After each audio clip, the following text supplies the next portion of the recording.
Who would be a Wolves fan, eh? On goes ball. Speedball might yet win it here for Wolves. Blasting the shot. What a goal!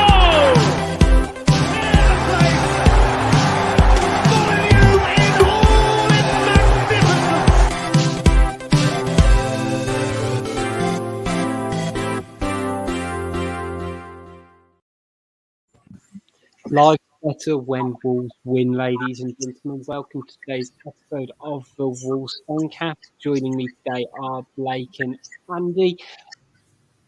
Before we get on to today's show, how are we both?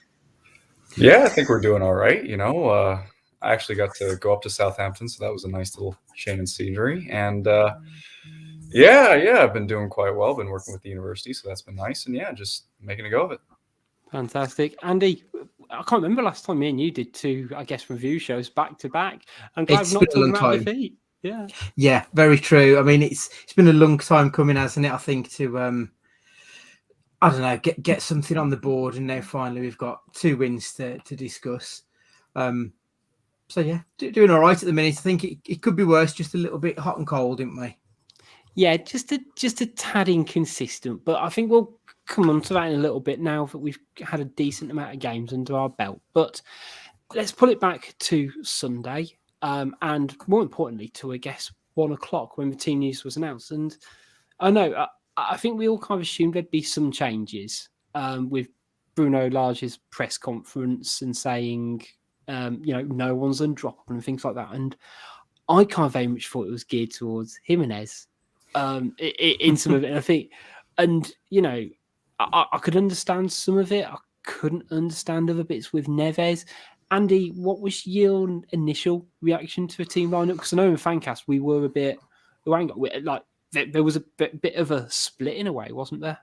Yeah, I think the back line was the one that needed freshening up for me, and he kept it exactly the same as he has done for the Brentford game.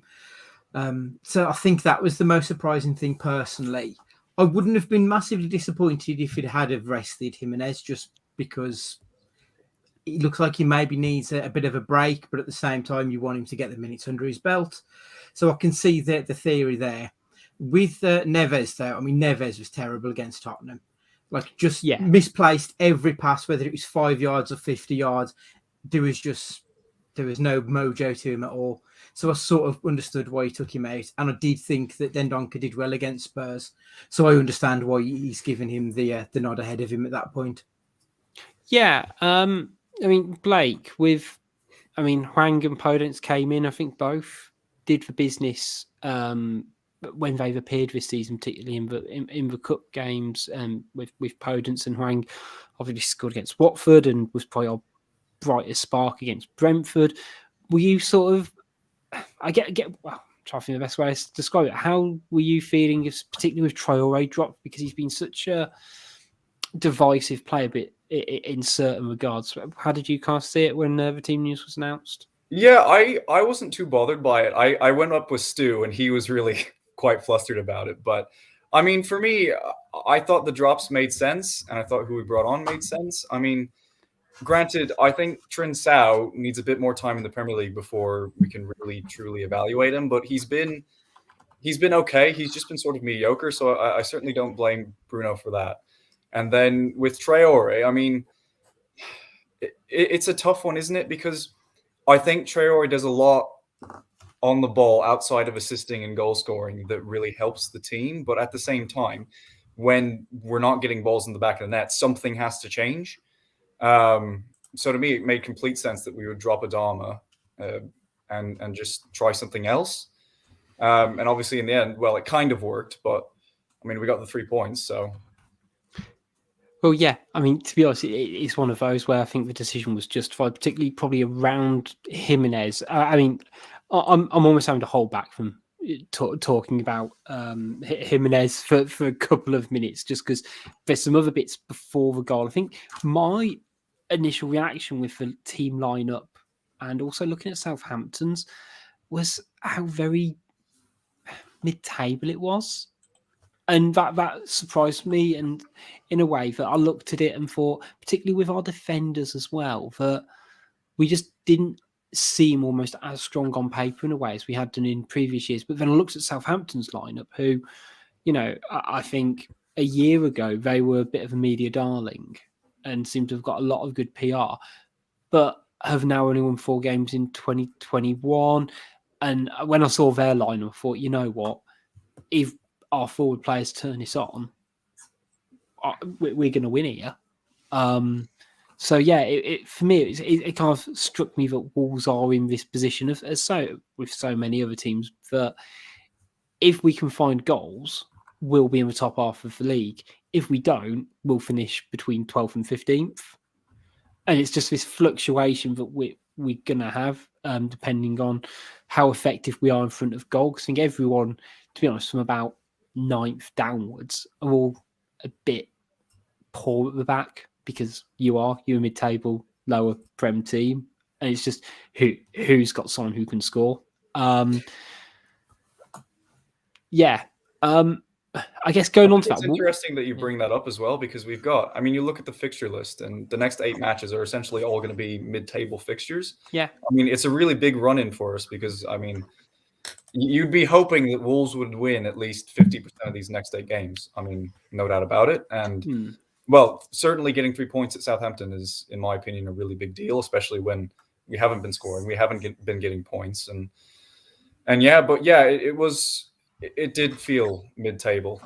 Granted, I don't know how Southampton are going to do moving forward. Based on the performance that we saw, it doesn't exactly look as if they're going to be doing too well this year. No,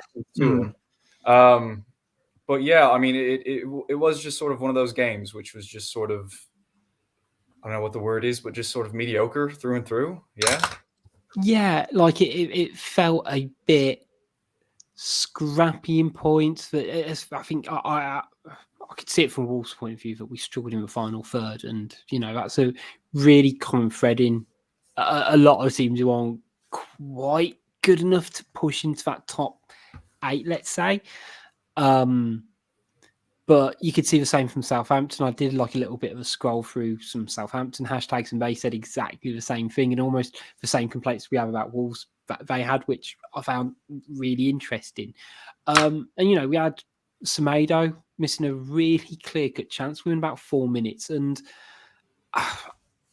I'm a big fan of Semedo, but, and I like the long pause on a but there.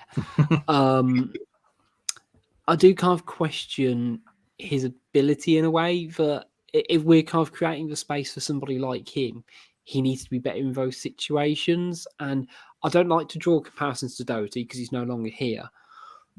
But is there an argument, would you say, that Hoover would be potentially more effective playing at right wing back if a lot of our chances are going to seemingly fall to a wing back?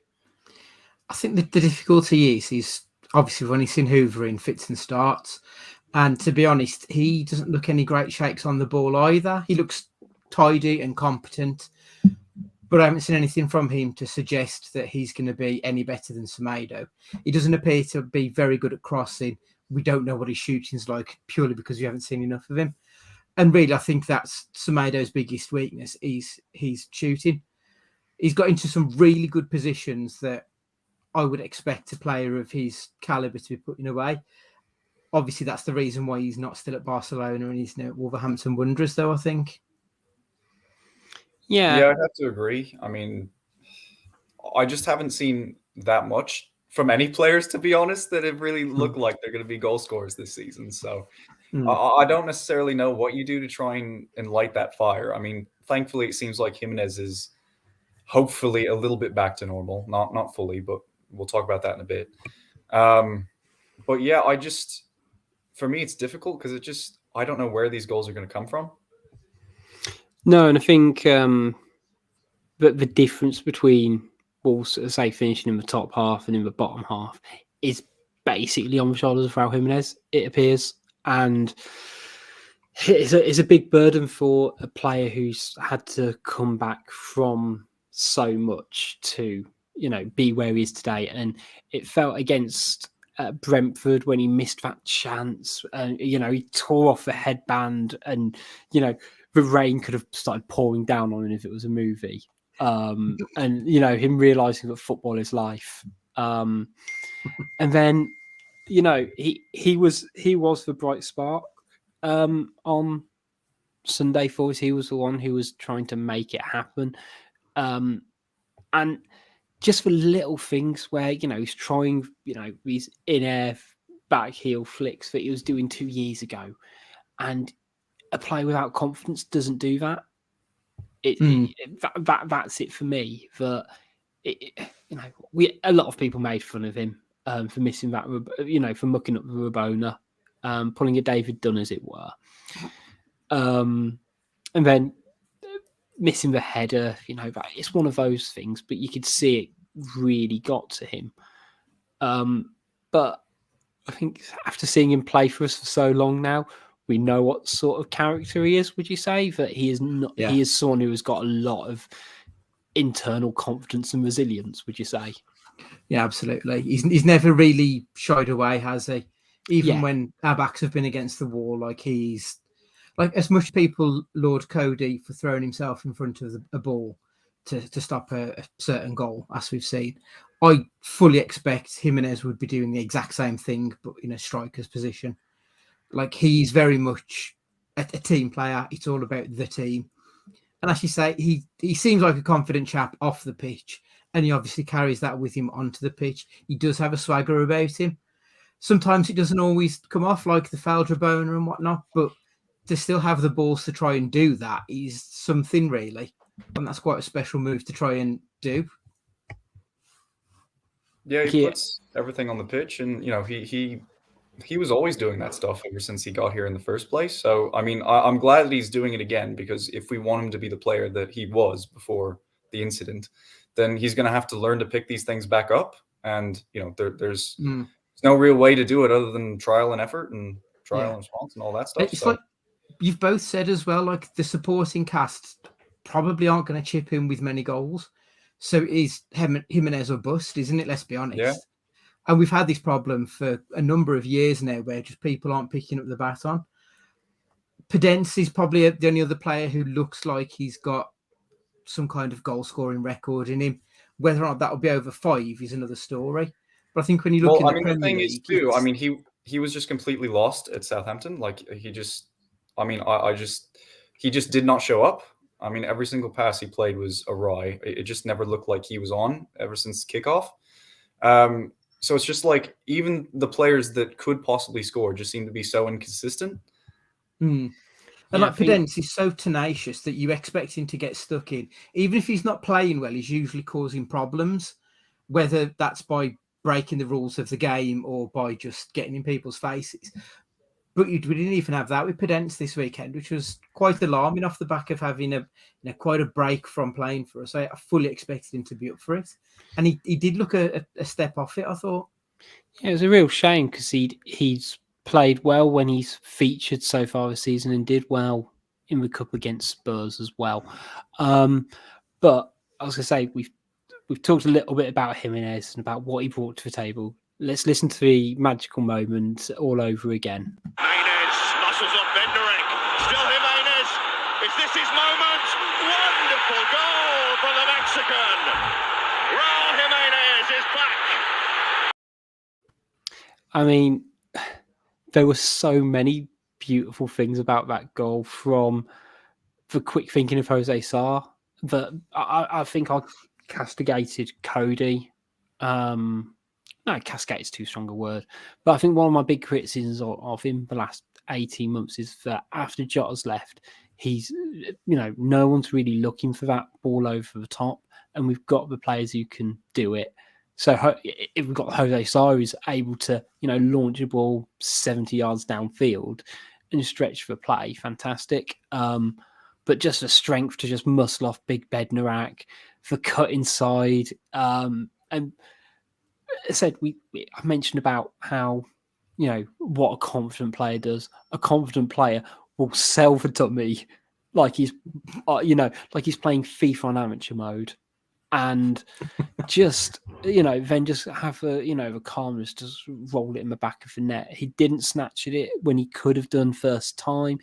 if he was really anxious, he probably would have taken extra touch and maybe even passed it to Podence. But no, he knew what he was doing. And it was really nice to see him score a goal. But obviously, fantastic to see him score. But it wasn't like just a 6-yard scuffer. It was proper Hollywood stuff, would you say? Well, it was a proper classic Jimenez goal. I mean, it reminded me so much of the goal he scored against Tottenham before the world went into lockdown. It was just very patient, took his time and then just slotted it right into the back of the net. And, it's exactly what you want to see because, I mean, so far this season, he's just looked so timid and so just that little bit off. But at least for that play, I mean, he was just on and he just knew everything that was going to happen. And he just waited, slotted it home. And that was it. It was, I tweeted out afterwards that it was world class. It was a world class finish. Like everything he did was to absolute perfection. The number of times we've seen him this season in a similar position and his touch is just off. He treads on the ball, he overhits it, he doesn't quite come off.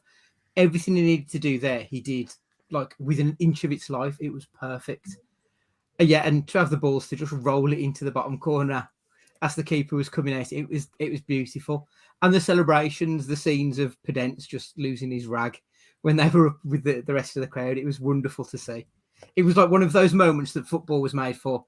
And you could genuinely tell that everybody, like a lot of people on Twitter who don't follow Wolves, they were like happy to see that Jimenez had scored. And it's the kind of thing that brings everyone together. It's wonderful. Yeah, I think I can't remember the last time I celebrated an individual player scoring so much. Yeah, because you don't like.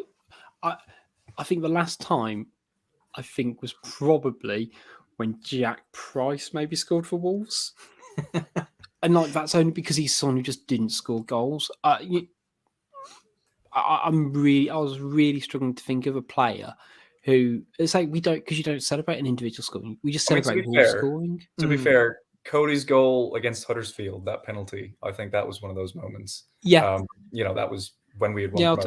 We'd already won that game essentially. So no, I'll take that. That's a really good one against Bolton. I think it was. I think Bolton.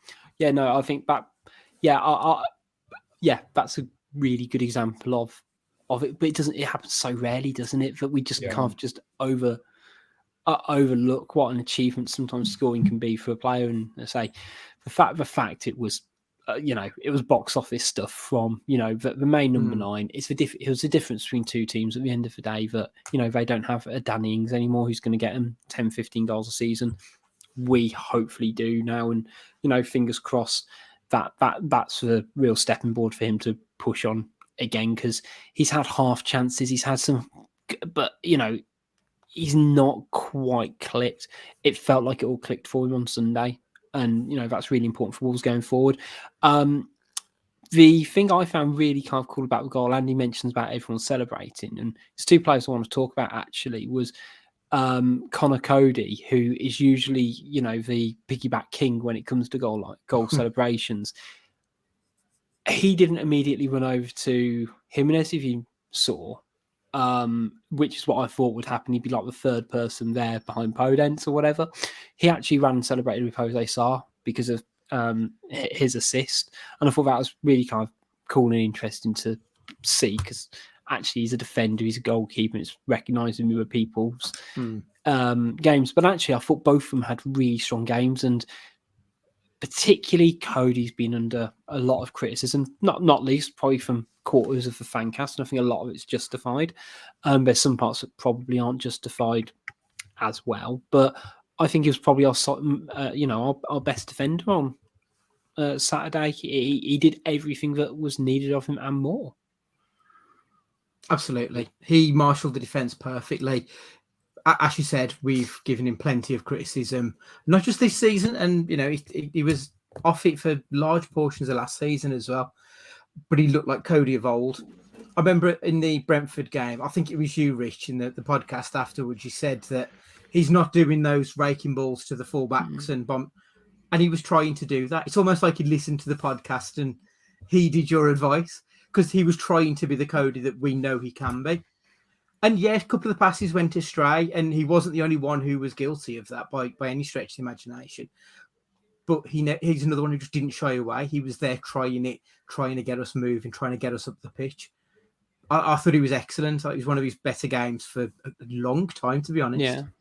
It wasn't perfect, but it was far better than what he's been putting in recently. So, yeah, you just can't complain. No, exactly. And, you never not expecting any player to, find their man every time with a raking pass over the top. And a lot of it almost feels quite positional play in a way that actually, let's see if we can stretch from it. Might not happen this time, but maybe the next time and open things up. And, for me, it's just about playing to his strengths. That he could be a weakness, as it were. In terms of he's not a natural centre half. He's not he can get physically out muscled more than other players. And he doesn't have the speed like some things like that. But, play to his strengths. We always support him with 2 extra players. See if we can give him the opportunity to play those longer passes. And, it's interesting maybe or indicative of the fact that Ruben Neves doesn't start, but Connor Cody then has more of a prime passing role in the team, maybe. I don't know. Because I sometimes felt that they get kind of caught up in each other's toes sometimes when it comes to sort of that longer passing.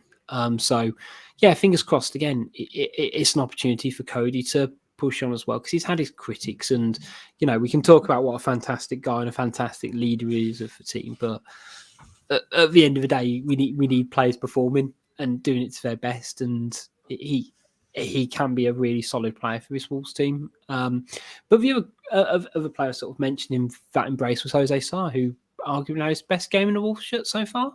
Oh yeah, no doubt. Yeah, no doubt about it. He's my man of the match. I mean, he did wonderfully. And one of the things that I've been very kind of confused about is one of the things that really excited me about signing Jose Sarr was that it seemed like his distribution was so much better than Patricio's. But interesting, we play out the back like every single time. So I'm kind of hoping that now that he's gotten this assist, that we kind of let him hoof it up the pitch a bit more. Yeah, it feels a bit rudimental, but it's got its purpose, and you see the likes of Man City do it often enough, and Liverpool. So yeah, and it's not hoofing it up the pitch; it's a long pass. He knew what he was doing. He played for and got it. Like, it's not like he just twatted it up the field and hoped it came off. Like, he planned it and it worked to perfection. And I think Jose Sarr will cost us a few more goals from shots that you might expect Patricio to save. But I think we will get more goals because of his proactive, forward-thinking play as well. So I think you might find we're probably better off in the long run with someone like Sarr over Patricio. Yeah, I think their contrasting styles between Patricio and Sarr were really sort of amplified, weren't they? Particularly in the last couple of games, but importantly on Sunday, with that sort of pass. That John Ruddy does it a lot as well, and he did it against Spurs as well, where he'll get the ball, he'll run, and if he recognises that the fullbacks just aren't coming back at all quickly, he'll hit that space. And as I say, we've got really attacking players. It bewilders me a lot when it comes to Traore that most of his goals in a Wolves shirt have come from him getting one-on-one with the goalkeeper and beating the last man with his pace. But for some reason, he starts 20 yards back. And, if he's up there, why not? Just see if we can test them, see if we can stretch the play and open up even it opens up a gap and we progress from there maybe. But yeah, I thought Sarr again, as I say, had his best game in a Wolves shirt and was probably man of the match as well for some of the saves he made. And I don't think Southampton really pummeled us under pressure at all, but he did enough to kind of just keep the ship steady, as it were, particularly with the back line in front of him. Anyone else impress you both? I thought Dendoncker had a decent game, did his usual running around, but I think he played all right. He got into people's faces and just did what he needed to do to try and break up their play. Ultimately, I don't think Southampton are that good a team. Luckily, they don't really have anything like Armstrong. I don't think he's going to be a replacement for Ings long term. James Ward-Prowse, I think he's one of the most overrated players in the Premier League. That defence is slower than shit. So I think all we had to do was beat what was in front of us, and that's exactly what we did. We didn't have to expend any more energy than what we already did. So I think it was a good all-round team performance. There was very few standout performances. Sorry, from me. Yeah, as I said before, it was just pretty, mediocre. I mean, it was run of the mill. It was really quiet, and it was just, we had that one opportunity from Jimenez. Granted, Semedo could have scored, but I mean, other than that, there just wasn't really that much that happened. So yeah, I mean, I don't want to say that it was a poor performance because I don't think that that's particularly fair, but it just kind of felt like we were going through the motions. And granted, it worked in the end, so I can't complain any. But it's funny because I think that our performances against Tottenham, Tottenham and not the cup, but in the league and Man United and Leicester were all, to be honest, 10 times better than this one. But as Andy said, it was about beating the team that was in front of us, and that's exactly what we did. Yeah, I think it's the important thing for Wolves in this game coming into the Newcastle game, and the good run of games we've got coming up. It's about getting points on the board and just being that little bit more consistent. And if it means that some of the flair goes, I think it's a sacrifice I'm willing to take, particularly if it means if you get goals like we did against Southampton. Blake, you've already mentioned your man of the match. Andy, who are you thinking for yours? I think you can make an argument for Sarr, but for me, it's Jimenez. That goal was it was the real standout moment of the game. And I know Sarr played his role in that, but Jimenez still had a lot of work to do, and that was the one moment of genuine class throughout the game for me.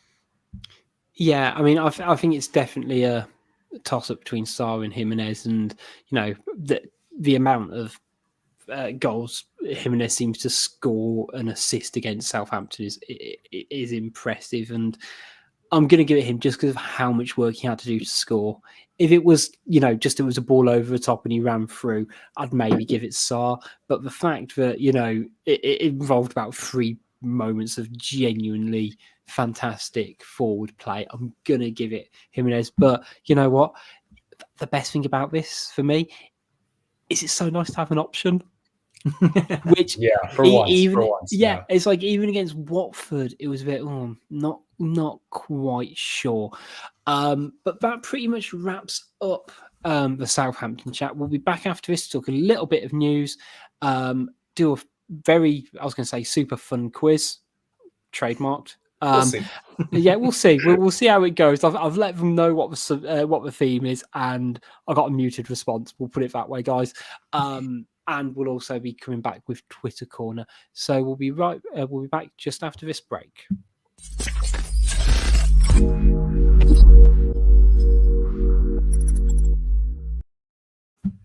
Hi, it's Richard from Wolves Fancast here. Just interrupting today's show before we get back to some questionable opinions and opinionated questions to talk to you a little bit about our sponsors, Pixel Yeti Media. They are a design agency that put you and your business first, from web design, logo and branding design and marketing. If you have any marketing needs, get in touch with them to find out how they can help you get it right. They are over at pixelyetimedia.com. Now let's get back to a show where we can give you some really forced wordplay, niche cultural references, and maybe even a bit of football talk. Hello and welcome back, everybody. So we didn't do a show previewing or frankly reviewing it, but Wolves are out of the Carabao Cup. Not my favourite energy drink, if you're wondering, but that's a different story for another day. I don't know why I decided to lean with that, to be honest. Monster, if you're asking. No reason whatsoever I'm dropping that in. But if they fancy sponsoring us, at Wolves Fancast. Anyway, Wolves are out of the cup. Were you guys particularly bothered? It was a weird game because we went 2-0 down, we dragged it back. We didn't have extra time before penalties, which is an interesting concept. We won't go into the nuts and bolts of it, guys, because I feels like no one's really too fussed about it, pretty much because we got a win against Southampton, to be fair. But are we a bit disappointed that we're not having a cup win in this competition, or? Well, I'm a big fan of the Cup still. I mean, I know so many people are still very disenfranchised with them, but I don't know. There's just something about those midweek floodlit fixtures that just very cozy, and there's just something about them that I really like. So I was a bit disappointed. That being said, when we went 2-0 down after like 20 minutes, I thought that it was just going to be an absolute blowout. I thought we were going to be beaten like 6-0, and it was just going to be a complete nightmare. But to be fair, we came back and we equalized. And to be honest, I don't think we were ever going to do more than that. Our penalty taking is rubbish, to put it politely. I mean, when Connor Cody is taking your fifth pen, you're in some trouble. So I don't think we were ever going to advance on penalties. But I think to come back at least showed some resilience and showed that we're, at least not that much in trouble. So yeah, that's kind of my way of thinking about it. I would have liked a cup run, don't get me wrong, but the way we went out, ultimately, I wasn't too disappointed. Like, that first half an hour was as bad as anything we've seen this season. But from probably about 30 minutes onward, there was only one team in it from that point. And then penalties, it's just flip of a coin, isn't it? So it is what it is. Yeah, I think the quality of our penalties had a decent amount to be desired for, and horrific. I've seen enough penalties from Connor Cody to know he probably shouldn't be in your top 5 choices. I was a bit, when we were sort of looking towards penalties, I was a bit like, I wonder what Adama Traore taking a penalty looks like, because it feels very odd to see him striking a stationary ball, similar with Peter Crouch. Just wouldn't have felt quite right. It's not natural. No, I think it'll be against the laws of nature for me personally. But also at the same time, I don't think I'd like the idea if I was a goalkeeper and seeing just a Adama Traore, because he wouldn't take a short. I'd like to think he'd take like an excessively long run from the halfway line. Yeah, yeah, just juggernaut like speed, and then he'd probably like shank the ball really wide. But we'll live to find out. In terms of Wolves news this week, the big one that dropped was Wolves records. Essentially, for those who haven't seen or heard, but the club are essentially launching a record producing company, promoting local bands. In particular, it's sort of in line with promoting the Wolves brand, as it were, globally and also through the community. Something different, as far as I'm aware, there's not any other football clubs sort of doing something like this.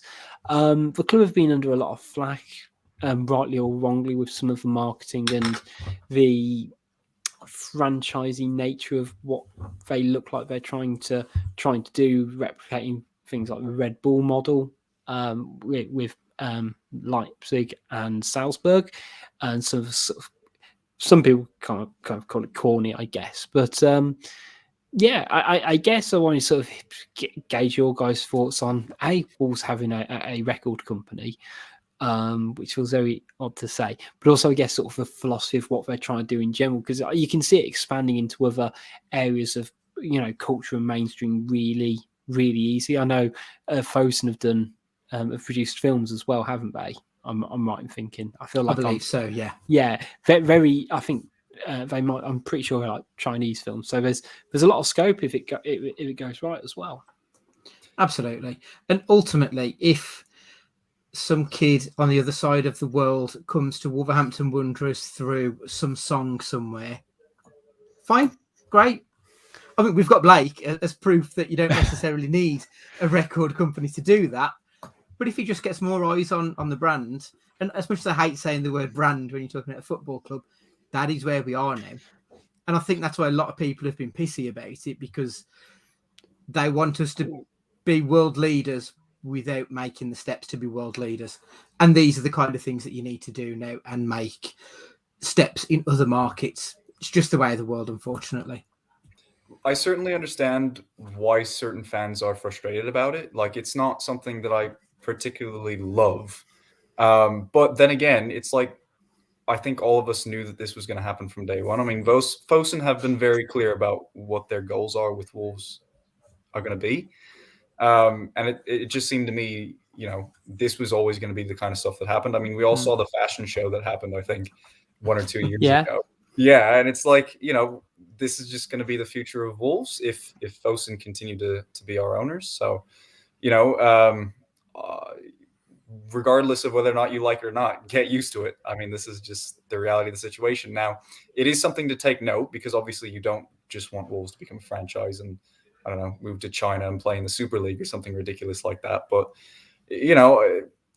of all things that Wolves fans could be pissed off about, I think this is probably the least worrisome, all things considered. Yeah, and I think if they stick to their promises about promoting local artists as well, I think Andy's gonna scowl me for this, but I'm probably slightly too young to remember a lot of the wider music scene. I was still about for when Little Civic was there, but I was right at the end, so to speak. And a lot of the places like that aren't really there anymore. And Wolverhampton doesn't quite have that nightlife scene. It doesn't quite have the music scene anymore. The redevelopment of the Civic hasn't helped that. I'm going to go on a really bad rant here if I'm not careful. But actually, if this is done right, it could be a really powerful thing within the community and actually linking up different people in the city, I think. Mm-hmm. Wolverhampton's in dire need of regeneration. I've mentioned before I work within a government department in regards to retail in Wolverhampton, and the city is struggling massively. And just the idea of promoting Wolverhampton via a record label, brilliant. It's what's needed to get people coming to the city and get it moving in the right direction again. Now, I was going to say, before we move on, I do have one question for you both, though, only because Andy sort of half alluded to about if they hear Wolverhampton. What's your favourite song which has got a city in the title? And how can we, or place, I guess? I know it's a difficult one. Because when you said it, I was like Midnight Train to Georgia. And it's like, is that something that Wolves could do or don't? So, yeah. I'm a big Billy Joel fan, so it would be New York State of Mind, personally. But good choice. New York, Wolverhampton, worlds apart. Yeah. Does House in New Orleans count? I think it does. I think that's fair enough. City, close enough. So, yeah. I'll give you that. Yeah. No, good choices. Good choices. Right. Now we've done a little bit of irrelevance with that. I was going to go Walking in Memphis, but you know what? I bet there's a lot we could pick. Are there any, though, with English cities? I can't think of any. I mean, Fog on the Tyne is probably the closest we can get. London Calling, but that's... Yeah. Okay, The Clash, yeah. Okay. So give me one with like Liverpool in the title, maybe. I'm sure Matt will be screaming at the I was going to say. I was going to say. I feel like we could be doing a deep dive into Google after this because must be some. That's another podcast for another day. I was going to say. Here's your time to promote Cage Fighters, Andy. Not careful. Okay. So the quiz for today, guys. It's very rarely I do any prep, as you know, and for 2 weeks in a row, I've actually done a really low level of prep to do a quiz for you both. Essentially, the thought occurred to me because last week we talked about Wolves having a new training kit sponsor, and I find it really interesting now. I think they've changed the rules how you can have a lot more sponsors. So you can have an official drink sponsor, you can have an official, coffee sponsor in Nigeria and stuff like that, and really promote your brand and get loads of extra revenue. And Wolves have gone down this path. We've just talked about the commercialisation of a football club. So I've done a bit of digging, by which I mean I went on the Wolves website, and it turns out we actually have a quite large number of partners, as they describe them, which is 23 in total. It breaks up into 3 different areas. So they've got main partners, they've got global partners, and official partners. Now, the challenge I've got for you guys today is how many of these can you name?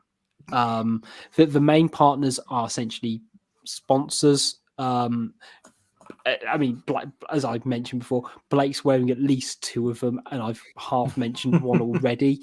And then the other ones, they're quite wide ranging, to be fair. So some of them you might recognise, and some of them might kick yourselves. You might have seen the Wolves did a post about it, or sometimes it's like sponsored. They sometimes do like a sponsored tweet and things like that. Some of them you'll not have heard of at all. If you guess some of these right, I will know you're cheating. It is as simple as that, unless you are really up to date with your Chinese acoustic companies or Chinese liquor companies. So let's see how many we can name. I think if we try and take it one at a time, we'll see how far we get. If we struggle after the first 4, then I'm just going to start naming them. We can kind of go really. So, Andy, can you think of a sponsor/partner of Wolves? So Mambetex. Yeah, that's number 1. They're the main kit sponsor. Probably our highest paying one, to be fair, as well. I still have no idea how to pronounce it, but is it Bitsy? Yes. I don't know how. I still don't know how to pronounce it. To be fair, I was going to say I'd go for Bitsy. There are sleeve sponsor. Yeah, there's a shoulder. Yeah. Shoulder sponsor. Right, back over to Andy. So I vaguely recall that we were last season, at least, we had Manscaped came on board as the official men's grooming sponsor. Are they still with us? I don't think they are, I'm afraid. Oh, okay. Not according to the website, at least, which might mean that they probably are, and they've not been updated. But yes, I think we had Manscaped and Dove last season, didn't we? In different departments. Yeah. But no, they're not on the current list. But I like the Trail of Thought because there are certain things around that. I can't see a one similar to that, but think outside the box on those. And I've already mentioned a company as well during the podcast. I'm surprised we don't see it more often. I believe they're a partner. Is Thomas Cook still with us? No, they're not. Okay, because they went belly up. I believe. They go under. Yeah. Well, there we go. Yeah. I thought they were still doing like I knew the airline went down, but I thought they were still doing like some little stuff on the side. Don't think so. I don't think so. They got bought out by a different one because I think Fosun tried to buy them out because I think they had originally had interest in them. Yeah. So yeah, should we do the other 2 main partners who we kind of talked about one last week in terms of cruises and of course the shirt sponsor. So there, we got Castor for the shirt and Royal Caribbean Cruise, who, again, if you're interested, Fancast are happy to work in collaboration with you for free tickets. We'll just leave that there. Right. So, global partners, there's 7 up for grabs, including one, which actually used to be the main kit sponsor about 6 years ago. Okay. The one that you've mentioned already in the podcast is Monster. Yeah, they now sponsor us. They are the official energy drink partner of okay. Again, if they want us to do any promotional work for an exchange of goods and or services, then you'll be getting to realise, guys, that a lot of this is basically a ploy for me to pitch for sponsorship. That's it. I've decided to go very Wayne's World with this. Because I think if Wolves can, then we should just empower trickle-down economics. Right. Shall I list off some of the others, or have you got any other names in mind, guys? I guess my only question is, are we actually partners with Goodyear, or was that just for the classic kits? I think that was just for the classic kits from back in the day. So, as listed on the website... So I'm almost going to read some which are sort of out of order because we might know. Energy Angel are the official energy sponsor, who sometimes I think they sponsor for women's kit as well. They just sponsored the fan zone thing now. Yeah. So they've come into a little bit. If you ever had a beer inside Molyneux, it'll be a Carling beer. Of course, they're our sponsor. Who else we've got? Gambling wise, you've got Bet365 as the global partner. And IT, you've got Silverberg, who used to sponsor. The other ones in there, who I'm pretty sure I can't assume you really wouldn't get, were Global Reach, who are a foreign exchange company, No. and Tizo, who, from what I can gather from a very quick Google, are a Chinese like sound acoustics company. Which I'll sing out one, because I remember we had a link with those. Are they Chinese beer or something like that? Yeah. In terms of official partners, which is where we kind of go into a bit of not murkiness, but it gets interesting. For you've got Cadbury. Never You've knew got that. you've got a company called Repx, REPX, who do like pay cards. That seems similar to like things like Monzo. Forgive me if I'm completely wrong there, guys. If you give me a script, I'm happy to read it out. We can we can talk rates. It's fine. Reconomy, who I believe they're a waste management company based all over the place, but they also sponsor like the Goal of the Day tweets as well. I think it's them anyway. We got a really murky one in my opinion, which is Yo Gym, which is a Chinese regional fitness partner. Because okay, that feels needed. Yeah, I'm not saying anything. Not saying anything. We might not be the right business to promote them, though. I'll be honest. You've got DIS who do the graphics. So they're the ones who've kind of kitted out the new tunnel and stuff like that. They can do a bit of everything. Boyle Sports, despite us having Bet365 as the global partner of official partners, I don't quite know the cut-off point on that one. Wensfield Taxis for a bit of local rep, which I was a big fan of seeing on there. Same as A&H Construction. I'm guessing they do bits and bobs around the stadium and training ground. I'm going to leave one of these to last. So skip forward. You've got University of Wolverhampton, a company called Recover Pro, who are like fitness technology, like make massage machines. AstroPay, which is an online payment solutions company. But I think it's just about transferring money quickly, and whatever. The last one was a company called M Spirit. I looked online on the Wolves website, and the link didn't take me anywhere particular. It's like, oh, you should be trying to look for this website. Clicked on that. I did try googling M Spirit Wolves, and then it just tried to find me like what my wolf spirit was. And then I got down a bit of a rabbit hole, and we're recording in 5 minutes, and but basically, yes, I potentially do have the spirit of a wolf. But anyway, I managed to dig through eventually and found out that they're sort of like a Chinese liquor company. So we will find out, I guess. But yeah, a lot of sponsors, which I hadn't quite appreciated for the sort of the vast lengths that, well, frankly, Wolves go to these days. It's just anything for a pound, isn't it? Let's be honest. Yeah. We're not our own. I mean, Man United, I remember quite famously had their own noodle sponsor or something equally insane. I know Liverpool have got the official donut partner, which I just find crazy. Before we kind of wrap up with Twitter Corner, guys, the other thing I wanted to mention, just because it's literally happening live at the moment, is Fabio Silva's played tonight in the under-23s and scored. I think they eventually lost to Sunderland, but do we think it's a good thing for him that he's playing? Yeah, well, frankly, that he's getting a bit more game time because he's someone who definitely needs it at the moment. Yeah, definitely. I mean, again, if we're not going to drop Jimenez, I just don't see him coming on. And he definitely needs more time. I mean, that was really clear last year. I think it's clear for the few appearances he's made this season. He's just not ready yet. And, God knows if that was a real signing or a Mendes thing. But I guess we'll just have to wait and see. So, yeah, I'm glad that he is getting playing time, but I just don't think that he fits into the first team right now.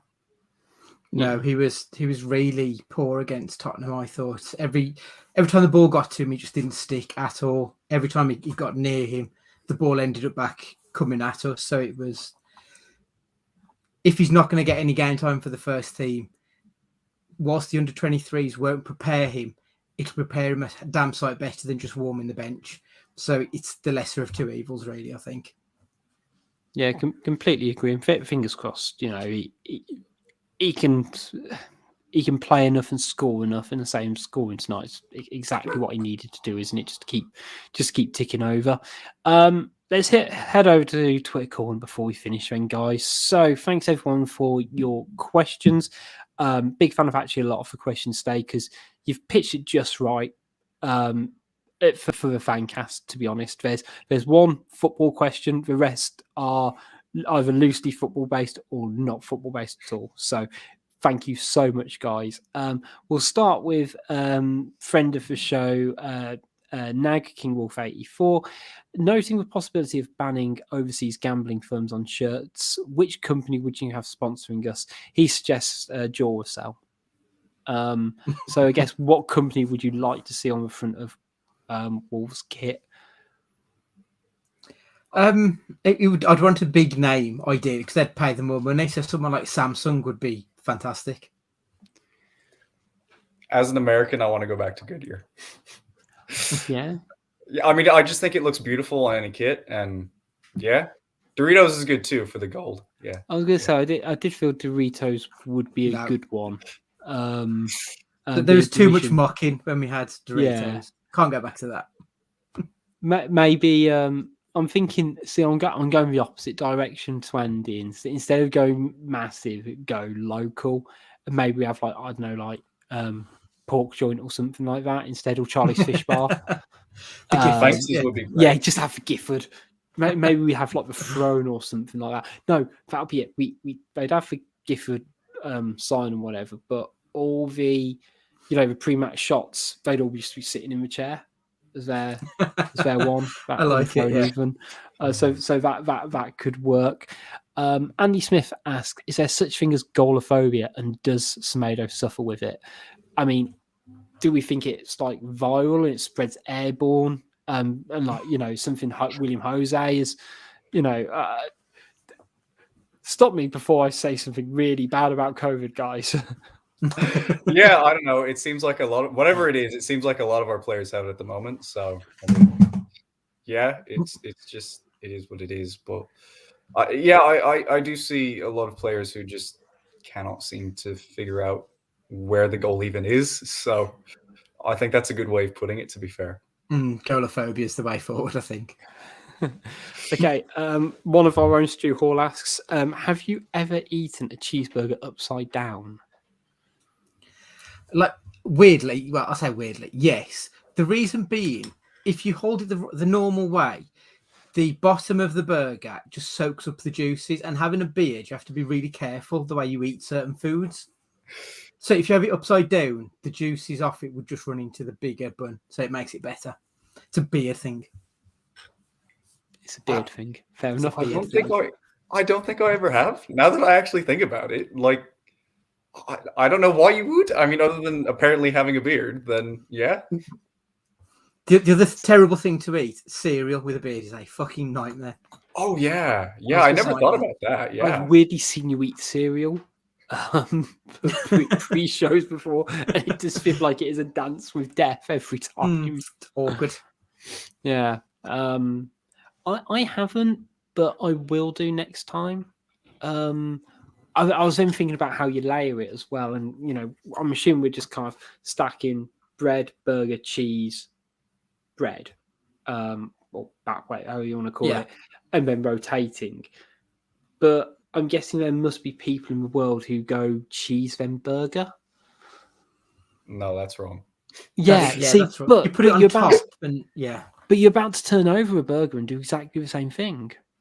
I mean, you could always technically go cheese underneath and above. You could double cheese it. Yeah, you could double cheese. But I'm thinking, like, if we're just going to go in classic, there must be someone out there who does it. Do you reckon? There's got to be some weirdo out there. Probably Stu, to be honest. I was going to say it's definitely Stu. It's Isn't definitely Stu. There's a reason he's asking. Right. Last two questions. Would you rather fight one Adama-sized Podence or two Podence-sized Adamas? Now, I don't quite know what you mean, so interpret it however you want. It's interesting he's asked this because I was always really curious how Adama got as big as he is. And I always thought, dude, he's got to be on steroids or something like that. And I looked it up, and it actually turns out that the type of muscle he has is far weaker than most kinds of muscle. So essentially, it's muscle that you get from working out a lot rather than like lifting a lot of weight. So I'd probably do the Adama-sized Podence. I think that's what he said. Yeah. Or yeah, If I'm interpreting that correctly, if it's a Podence with the musculature of Adama, then I think that's who I would fight. Yeah, I think it's I'll say it can be interpreted a couple of different ways. Mm-hmm. Andy, you struck me sort of have an opinion on this. I reckon Podence is a right nasty little bastard. So I wouldn't want to fight him at any size, to be honest. Whereas Blake's obviously done the math on Adama's weakness. So I agree. I'll fight the Adama, the Podence-sized Adama. Yeah. Yeah, I think I'll probably go for that as well. But I can't quite justify it, if you know what I mean. Like, it'll be it's what my subconscious is telling me rather than any sort of reasoning at that point. That was from 8 Louis. By the way, last question we've got is from Koza, who says, "Are we more feared under Large or Nuno?" Now, I guess it depends on what era of Nuno. So, I mean, let's say we just go 12 months ago, because we lost to West Ham 4-0 pretty much 12 months ago to the day. I think it was today or yesterday. So, just cast your minds back to, I guess, this point of the season last year, in terms of, I guess, sort of what you think the perception is of Wolves now and what it was then. I don't know if we've seen enough of Bruno to really say if other teams should really fear us yet. I mean, granted, we have been so much more attacking, and you can just see the difference in, just about any small dosage of Wolves that you watch this year. But does that actually make us more scary? I'm not so sure, because, the thing about Wolves under Nuno was we could just sort of turn the game around at any moment. We played that counter-attacking football where we could just invite pressure, and then we'd zip down the other end, and we'd score a couple goals, and that would be game over. So, to be honest, I think we were probably more scary playing like that than we were this ultra-attacking football, especially now that we can't score. But granted, we haven't given Bruno enough time, so I don't think it's fair to make an extreme judgment on that yet. But for now, I would say under Nuno. Yeah, I think 12 months ago we'd probably been found out, and teams knew how to play against us, and we were having something of an identity crisis at that point. But we haven't seen enough of Bruno's football. I think early doors, what we've seen from Bruno when we've got the high intensity pressing, we look quite dangerous and we do look scary. But then we've had a couple of games where the press hasn't been on and it hasn't worked quite as effectively, and it doesn't look as scary. So if it was Nuno 2 years ago, I would say that one definitely. But the jury's out at the minute on which one's the most effective. I think we'll know maybe in 4 or 5 months' time, to be perfectly honest. Yeah, I think just to sit on the fence again. Yeah, I was going to say it'd be interesting to sort of see, and I think because we've played a different style this season, I think it's sort of thrown a few teams. But at the end of the day, I think you're only threatening if you score goals. It's like that Adama Traore tweet. I think it was post Brentford where some content, social media content. I can't even think of a word. Like account. There we go. Like tweeted, what would you do if you were a defender up against Adama Traore? And they were like, I'd step out of the way, let him run to the byline, and then I'd take my position for a goal kick. And I was like, yeah, that's kind of brutal but fair. But actually, the only thing scary really about footballers, or football teams scoring goals. So, I think give it time, and fingers crossed that we'll be, more feared under Lage than we were under Nuno at any point. But that just about wraps up today's show. Big thank you to everyone who listened. Make sure you check out our sponsors, Pixel Yeti Media, for all of your marketing needs. And also make sure you check out any of the stuff over at 90 Min as well. We're part of their podcast network. So if you're interested, I know we're all Wolves fans here. If you're not a Wolves fan listening to this and you've knocked through an hour of this and you want to learn about other teams as well, go check them out as well. We will be back to preview the Newcastle game next. I was going to say happening next weekend. But until then, make sure you keep up to date with all things Wolves at Wolves Fancast. That's on Twitter, Instagram, and Facebook. And also make sure you like and share and subscribe to our YouTube page as well, because we're on there as well, and we greatly appreciate it. But until next time, it's goodbye from Blake. See ya. It's goodbye from Andy. See you later. And it's goodbye from me. See you next time.